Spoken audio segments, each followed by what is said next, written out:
a tu audiencia, ¿no? Sí, en efecto, como has dicho tú, la negociación es un elemento muy cotidiano y que prácticamente el más del 90-95% de las interacciones que hacemos con las personas las hacemos en ambientes de negociación. Eh, para- Son imperceptibles a veces muchas de esas interacciones en las que no sabemos que estamos en ambiente de negociación y la importancia de tener herramientas, habilidades, destrezas, para poder manejar ese tipo de procesos es sumamente importante porque eso es lo que te va a garantizar el éxito del objetivo que estás planteándote en una negociación.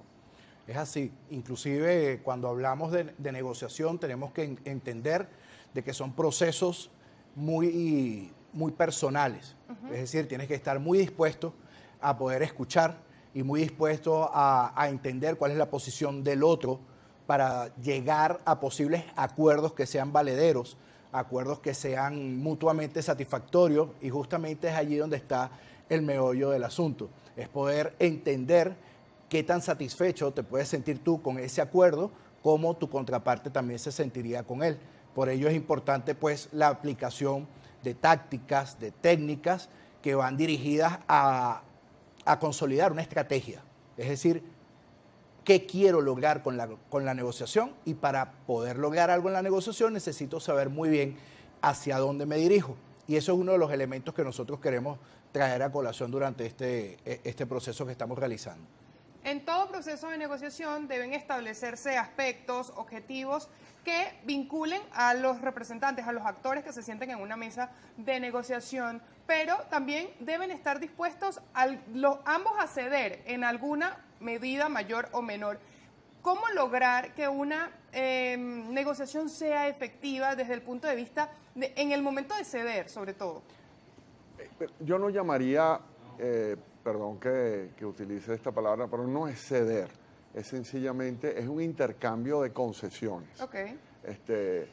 El negociador debe indagar, debe informarse mucho acerca de lo que quiere, de lo que tiene la otra parte, de los intereses de la otra parte. Eso es en uno de los aspectos. Por el otro, el negociador debe ser empático, debe tener una comunicación asertiva, debe tener una escucha activa, elementos que te van a ayudar a manejar ese tipo de acuerdo que tú quieres llegar. Por otra parte, el uso de la comunicación.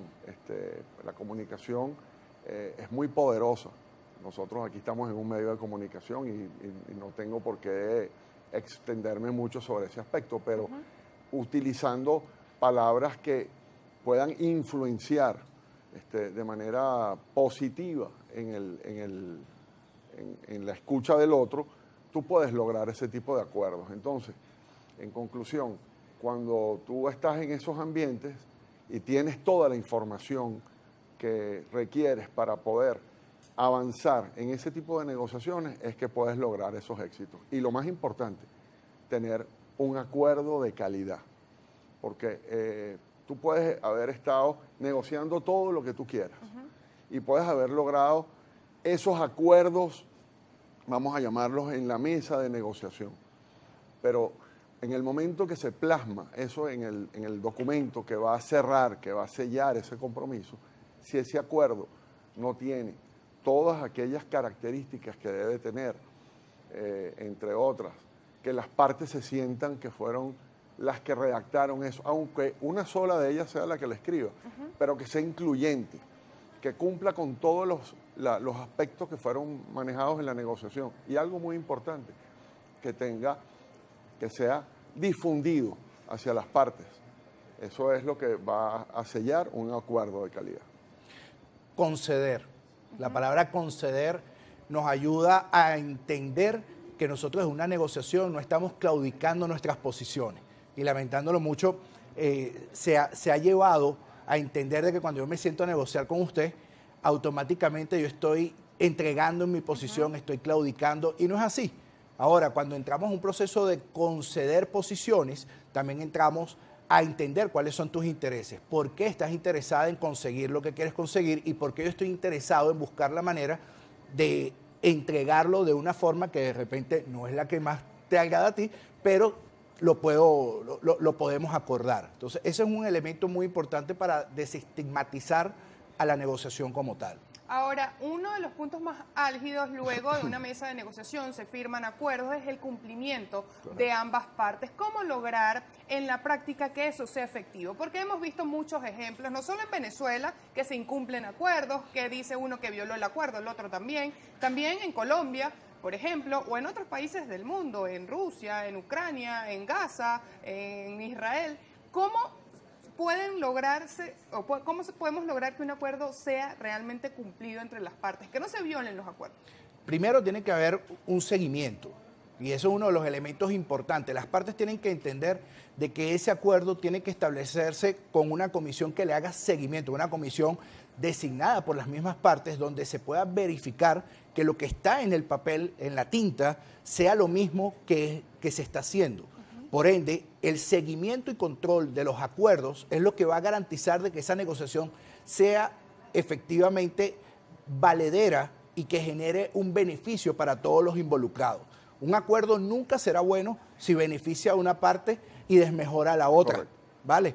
Entonces, cuando podemos entender de que el elemento de seguimiento de los acuerdos tiene que ser también realizado por una parte que sea neutral o que haya estado involucrada dentro del proceso de negociación, pero que entienda las dos posiciones que se están manejando, te lo puedo garantizar de que se podrá ver en el tiempo la garantía del cumplimiento de esos acuerdos. Y si hay alguna desviación, este tercero de buena fe siempre tendrá la capacidad de llamar a las partes y traerlos nuevamente a la mesa y decirle: cumple como está acordado. Un tercero cumplir. Neutral, un tercero, sí, por supuesto. Dentro de como si hablamos de una negociación internacional, un tercero que tenga poco interés o que no esté relacionado directamente con el conflicto. Para negociaciones particulares, obviamente un tercero que tenga conocimiento, pero que tenga la capacidad de poderse colocar en los zapatos de ambas partes y ver el acuerdo de forma neutral. Ahí estaríamos entrando en presencia de un mediador.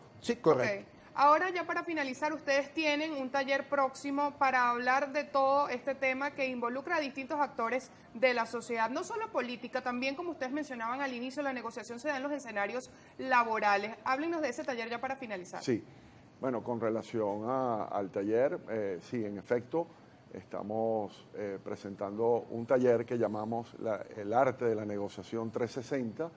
Ese taller va a ser dictado el día 5 y 6, auspiciado por la Asociación Venezolana de Gestión Humana, en los espacios de CIDVEN. Y en ese taller vamos a tener, pues, no solamente aspectos generales de negociación, sino que también vamos a tocar elementos asociados a negociaciones laborales, como bien tú lo dices, porque creemos que va a haber un repunte de nuevo en cuanto a las negociaciones de carácter colectivo, que desde la época, un poco antes de la pandemia, están adormecidas esas negociaciones. Entonces vamos a tocar ahí aspectos también asociados a la negociación, y para información que cualquiera de tus escuchas y televidentes quieran participar, pueden comunicarse con el correo electrónico informacion@abgh.org.be o a través de las redes sociales @abgh_RRHH o en www.abgh.org.be y por el teléfono 0426 51 30 904. Por ahí gustosamente los podemos atender y darles información adicional sobre el taller. Muchísimas gracias. Entonces, taller de negociación 360, 5 y 6 de marzo. Allí tenían las vías de contacto. Gracias a Alejandro Ascanio, abogado especialista en Derecho del Trabajo, y también a José Ignacio Llovera, abogado en esta rama también, dedicado por más de 35